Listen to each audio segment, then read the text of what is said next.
प्यारे दोस्तों, आइए सीखते हैं बिहार बोर्ड द्वारा जारी मैथ के मॉडल सेट 2026 के 67वां ऑब्जेक्टिव को। दोस्तों, आप यहाँ देख रहे हैं मॉडल सेट 2026 के 67वां सवाल है। बिंदुए P 0,6 Q 4,10 और R -12 -2 से बने त्रिभुज का क्षेत्रफल है।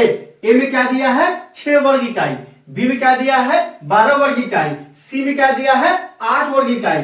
डी में क्या दिया है? 10 वर्ग इकाई। डिस्क्रिप्शन में प्लेलिस्ट लगा दिया है। पहला और दूसरा प्लेलिस्ट है बिहार बोर्ड द्वारा जारी मैथ के मॉडल सेट 2026-2025 के सवालों का। तीसरा और चौथा प्लेलिस्ट है 2025 के प्रथम पाली में और दूसरी पाली में पूछे गए मैथ के सवालों का। पांचवा प्लेलिस्ट है, चूंकि कहाँ का सवाल है? नियामक ज्यामिति का सवाल है। नियामक ज्यामिति का लगा दिए। आप वहां जाइए, उन वीडियो को इत्मीनान से देखिए ताकि समझ में लेगा कि एग्जाम में किस तरह से पूछा जाता है और आपको कैसे बनाना। तो आइए इस सवाल को हल करते हैं। सबसे पहले क्या करते हैं दोस्तों, यहाँ दिया है P के नियम कितना दिया है? तो P के नियम दिया है, कितना दिया है? 0,6 दिया है। यहाँ से क्या हो जाएगा? x1 बराबर हो जाएगा 0 और y1 बराबर कितना हो जाएगा? 6 हो जाएगा। फिर क्या दिया है दोस्तों? Q का नियामक कितना दिया है? तो P का नियामक 0,6 दिया था और Q का नियामक 4,10 दिया है। तो यहाँ से हो जाएगा 4 और क्या हो जाएगा? 10। यहाँ से क्या हो जाएगा? x2 बराबर कितना हो जाएगा? 4 और कितना हो जाएगा? y2 बराबर कितना हो जाएगा? 10 हो जाएगा। अब यहाँ से देखिए फिर क्या दिया है दोस्तों? P, Q और R। R कितना दिया है? -12 -2। तो R हो जाएगा कितना हो जाएगा? -12 और माइनस क्या हो जाएगा? 2 हो जाएगा। तो यहाँ से क्या हो जाएगा? x3 बराबर कितना हो जाएगा? -12। तो -12 हो जाएगा और क्या हो जाएगा? y3 बराबर कितना हो जाएगा? तो यहाँ कितना है? -2 है। यहाँ से हो जाएगा -2। तो क्या कह रहा है? त्रिभुज का क्षेत्रफल। तो फॉर्मूला क्या होता है? फॉर्मूला होता है त्रिभुज PQR का क्षेत्रफल और 1/2 इंटू क्या होता है? x1 into y2 minus y3 plus x2 into y3 minus y1 plus x3 into जाएगा y1 माइनस y2। ब्रैकेट लग जाएगा। अब यहां से ध्यान दीजिए, यहां से क्या हो गया दोस्तों? तो x1 x2 x3 y1 y2 y3 क्या करेंगे? इसमें मान पुट करेंगे, मान को डालेंगे। तो यहां से क्या हो जाएगा? यहां से हो जाएगा बराबर 1/2 इंटू क्या है? x1 का मान कितना है? अब ध्यान दीजिए, x1 का मान कितना है? 0 है। यहां से हो जाएगा 0। फिर क्या है? y2, तो y2 का मान कितना है? 10 है। तो यहां से हो जाएगा 10। फिर क्या है दोस्तों? आप यहाँ ध्यान दीजिए, माइनस है तो माइनस हो जाएगा। y3 कितना है? -2 है। तो माइनस क्या हो गया? 2 हो जाएगा। फिर क्या है? प्लस x2 का मान कितना है? 4 है। तो यहाँ से क्या हो जाएगा? 4 हो जाएगा। फिर क्या है? इंटू कितना है? y3 का मान कितना है? तो y3 का मान है -2। यहाँ से -2 हो गया। फिर यहाँ क्या दिया है? माइनस ना दिया है। यहाँ से हो जाएगा माइनस। फिर क्या है? y1 का मान कितना दिया है? तो y1 का मान कितना दिया है? 6 दिया है। तो यहाँ से 6 हो जाएगा। फिर क्या हो जाएगा दोस्तों? प्लस है तो प्लस हो जाएगा। फिर x3 का मान कितना है?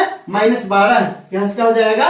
-12 हो जाएगा। फिर क्या होगा दोस्तों? y1 का मान कितना है? तो 6 है। यहाँ से 6 हो जाएगा। फिर क्या है? माइनस y2 का मान कितना है? तो 10 है। यहाँ से क्या हो जाएगा?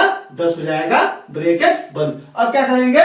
ब्रैकेट को तोड़ेंगे। यहाँ से क्या हो जाएगा? यहाँ से हो जाएगा 1/2 इंटू 0 है ना दोस्तों, तो अंदर में कुछ भी रहे, 0 से जब किसी चीज में गुना करते हैं ना तो सबको क्या कर देता है? 0 कर देता है। इसलिए यह पूरा क्या हो जाएगा? 0 हो जाएगा। फिर क्या है? प्लस 4 है तो 4 गुने -6 और -2 क्या हो जाएगा? -8 हो जाएगा। फिर प्लस है और माइनस है तो प्लस माइनस क्या हो जाएगा? -12 और गुने यहाँ कितना है? -10 प्लस 6। तो -10 में से 6 घटेगा कितना आएगा? -4 आएगा। फिर क्या हो गया? ब्रैकेट बंद हो गया। अब क्या करेंगे? फिर इसको आगे बढ़ाएंगे। यहाँ से क्या हो जाएगा? यहाँ से हो जाएगा 1/2। 1/2 है तो 1/2 हो गया। फिर ब्रैकेट है तो ब्रैकेट, चूंकि 0 है ना तो 0 में कुछ जोड़ेंगे या घटेगा कोई फर्क पड़ता है? नहीं पड़ता है। तो 0 क्या हो जाएगा? 0 का 0 ही हो जाएगा। अब यहाँ देखिए प्लस है, यह माइनस है तो प्लस माइनस क्या होगा? -832। यहाँ क्या हो जाएगा? -32। फिर देखिए दोस्तों, यहाँ क्या है? माइनस है, यहाँ भी क्या है? माइनस है। तो माइनस माइनस क्या हो जाएगा? प्लस हो जाएगा। और संख्या कितना है? 12 गुने 4 तो 12 चौक 48। यहाँ से क्या हो जाएगा? 48 हो जाएगा। क्या हो जाएगा -32 और प्लस 48 है तो 48 हो जाएगा। अब क्या करेंगे, इसको आगे बढ़ाएंगे तो क्या हो जाएगा बराबर 1/2 और गुने यहाँ कितना है -32 है और प्लस 48 है तो 48 में से -32 घट जाएगा कितना आएगा 16 आएगा। यह कट जाएगा 8 बार में, कितना आ गया 8 वर्ग इकाई। और यही सवाल सेम टू सेम 2 नंबर में रहता तो कुछ नहीं करते, सिर्फ यहाँ लिख देते। अतः त्रिभुज का क्षेत्रफल कितना है 8 वर्ग इकाई है। 8 वर्ग इकाई किस ऑप्शन में दिया है, ऑप्शन नंबर ए में नहीं दिया है, किसमें दिया है ऑप्शन नंबर बी में नहीं है, ऑप्शन नंबर सी में है। तो क्या हो जाएगा 67 का ऑप्शन नंबर सी हो जाएगा।